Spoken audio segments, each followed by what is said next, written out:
Sábado Verde, radio y podcast, en la radio pública de la ciudad de Buenos Aires. Irene Weiss es la profe. Revelaciones, ideas, crítica con sentido. La ciencia y la investigación, más simple y más cerca. Irene, en Sábado Verde.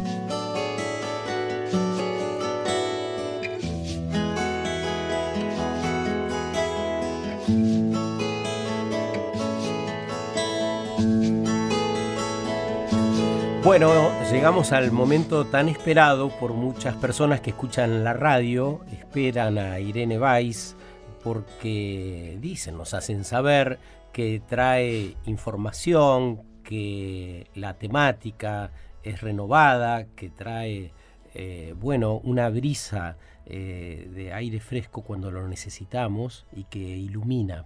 Así que es un gusto otra vez poder conversar con vos otro sábado, Irene. ¿Cómo te va?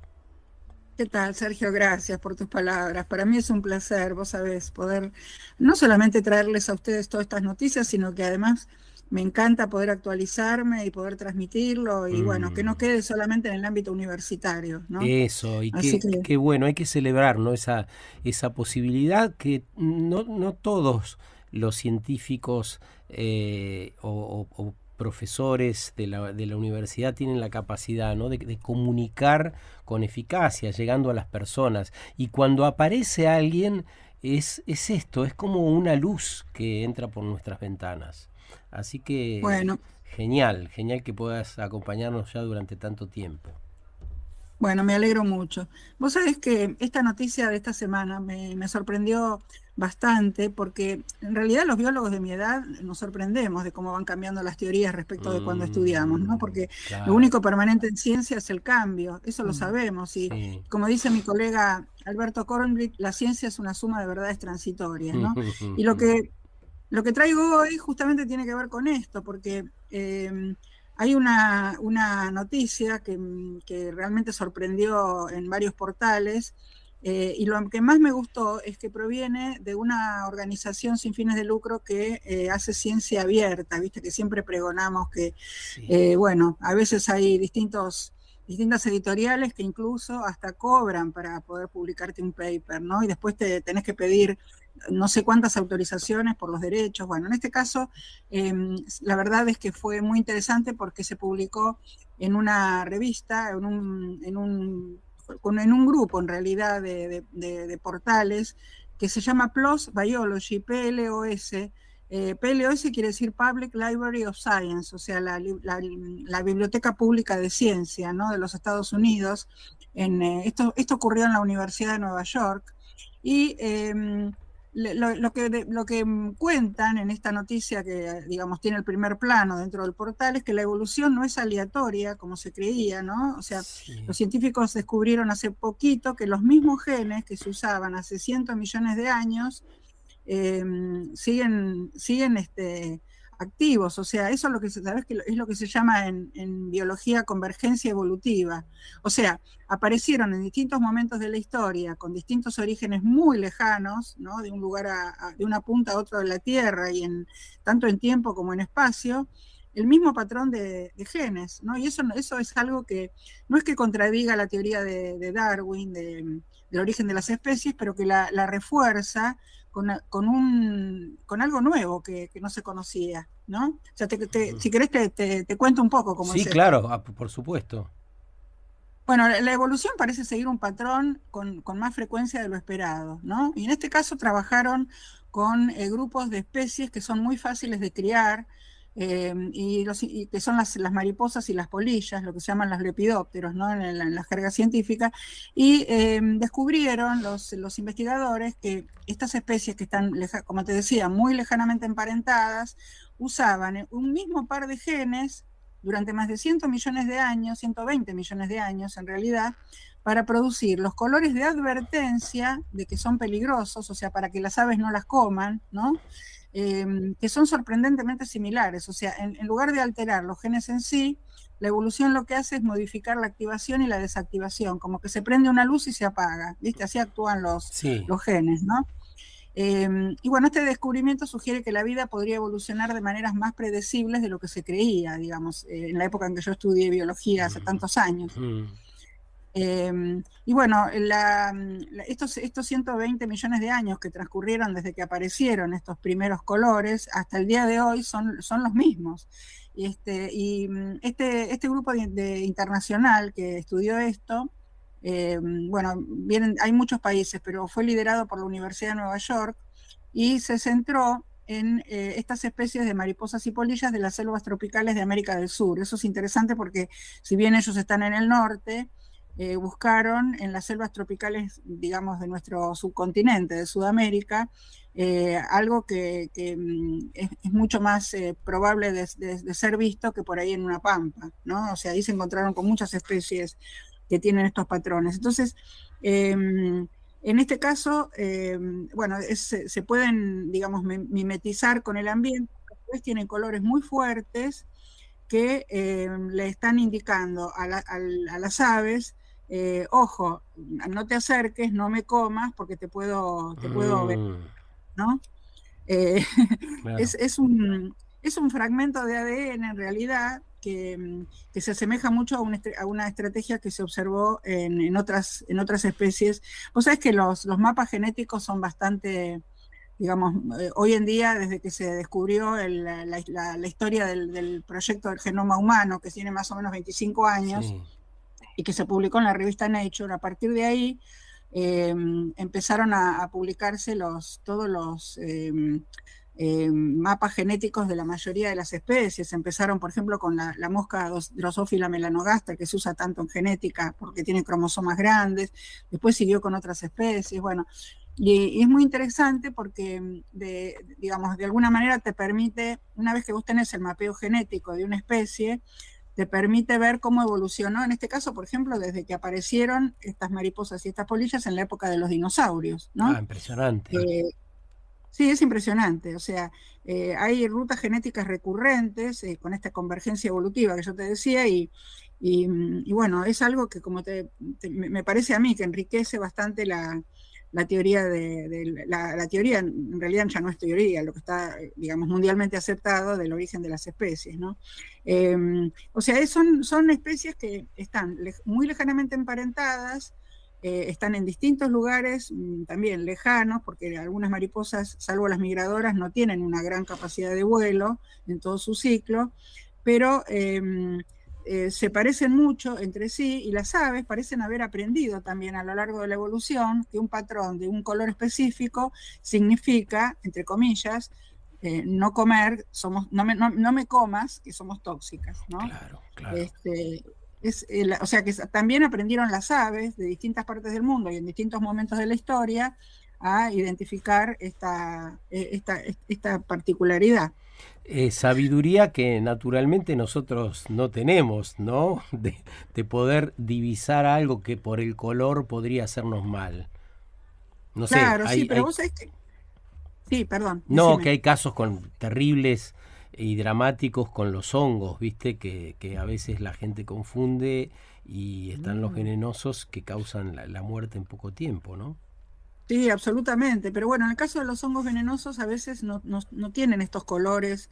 En algunos casos sí, pero en otros no. En otros inclusive hasta son muy parecidos, claro, los venenosos a los no venenosos. Bueno, en este caso lo que se da es que, bueno, justamente la característica es que las aves pueden identificar exactamente cuáles son las que no tienen que comer, ¿no? Y esto tiene muchos vericuetos que abren muchas puertas, digamos, para el futuro científico en el mundo, porque comprender que la evolución a menudo sigue rutas genéticas establecidas podría ayudar a la ciencia a anticipar de alguna manera cómo las especies pueden responder a cambios ambientales o climáticos, ¿no? O sea, si la naturaleza tiende a reutilizar las mismas soluciones biológicas, predecir futuras adaptaciones podría ser más factible de lo que se pensaba, ¿no?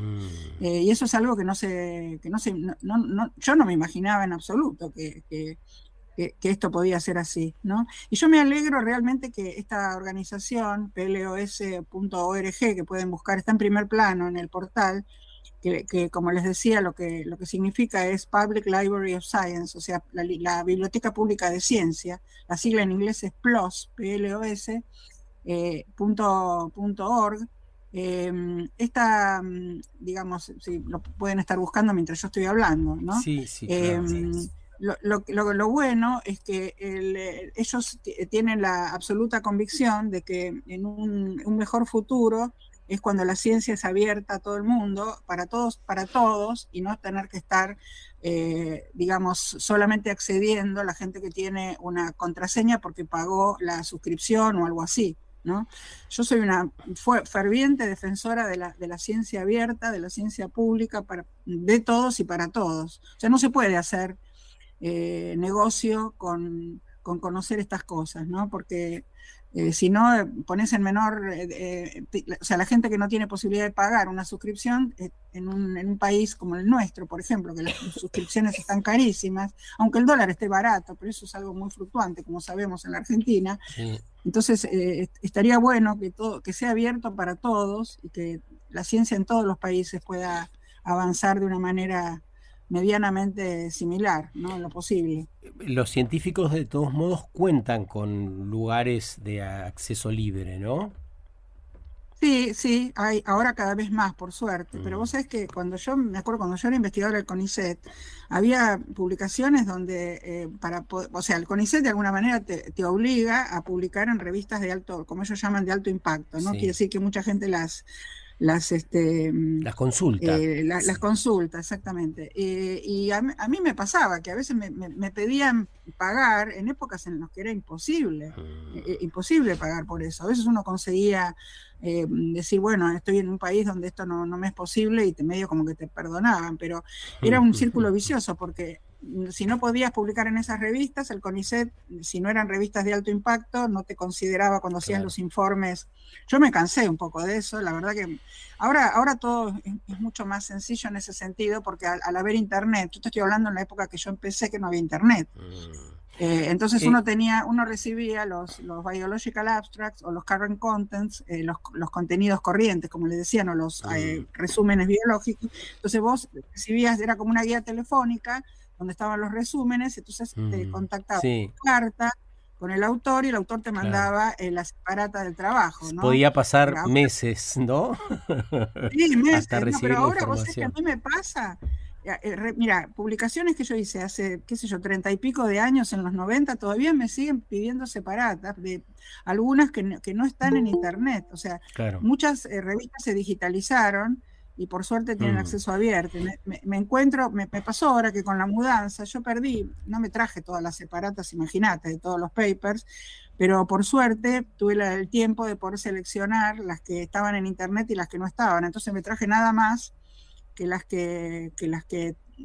separatas que me quedaron de las publicaciones que no subieron a internet. Irene, para terminar y volviendo al tema propuesto para esta semana, este descubrimiento que sugiere que la vida podría evolucionar de manera más predecible de lo que creíamos, ¿nos permite saber algo acerca de la evolución humana? ¿Es aplicable a la evolución humana?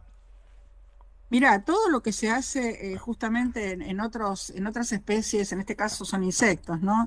La verdad que la genética en ese sentido actúa bastante, es digamos, el área de la biología o de la medicina o de la bioquímica, de esas especialidades que de alguna manera es la más fácil de trasladar, digamos, por ahí desde un insecto. Por eso se trabajó tanto con esta mosca de la fruta, Drosophila melanogaster, con estos cromosomas grandotes para poder trabajar cuando se hizo el proyecto del genoma humano, ¿no?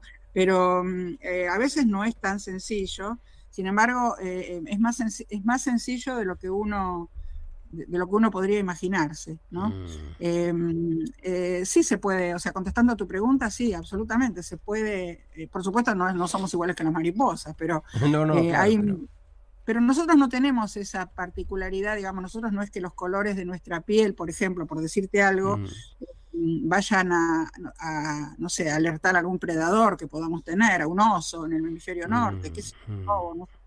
Pero además, lo que se sabe hoy por el proyecto de Genoma Humano, que por ejemplo el color de la piel no está codificado, por lo menos lo que yo me acuerdo de haber estudiado en genética, no está codificado con un solo par de genes, de alelos, como se llaman en los cromosomas homólogos, no en genética, sino que son como 8 pares de genes o más. Por eso ahorita, por ejemplo, cuando vos ves la gente de población negra, ves distintos colores de piel, ¿viste? No tenés los negros muy negros y los que son mulatos casi blancos, y en el medio tenés una variedad de colores, y lo mismo pasa con los orientales, por ejemplo. Tenés gente que es muy de piel mucho más rosada que amarilla, digamos, tendiendo al amarillo, ¿no? Viste que se le dice, la gente oriental se le dice de piel amarilla, pero no es que sean amarillos. Pero que es como que la piel no es igual. Por ejemplo, si vos tenés, no sé, un indonesio o un vietnamita que un japonés, o claro, un chino, ¿no? Bueno, qué sé yo, la verdad es que todavía esto abrió un abanico de posibilidades enorme para poder investigar, pero bueno, en genética humana está bastante más avanzado. En este caso, en realidad, se aplica más a los casos de la naturaleza, de las cadenas alimentarias, porque es interesante que, por ejemplo, las aves, para poder sobrevivir, puedan identificar cuáles son las mariposas y las polillas que no tienen que comer dentro de su ciclo, claro, dentro de su cadena alimentaria. Gracias, Irene, por este rato, y nos vemos el sábado que viene entonces. Sí, un placer, Sergio. Un beso grande a Cari y a toda la producción. Igualmente. Abrazo enorme, Irene. Y si querés saber más de la profe, la podés seguir en Instagram, @guaysirene, con W y una sola S, y ahí vas a aprender muchísimo más, además de escucharla todos los sábados con nosotros, claro que sí. Sábado Verde, radio y podcast, en la radio pública de la ciudad de Buenos Aires.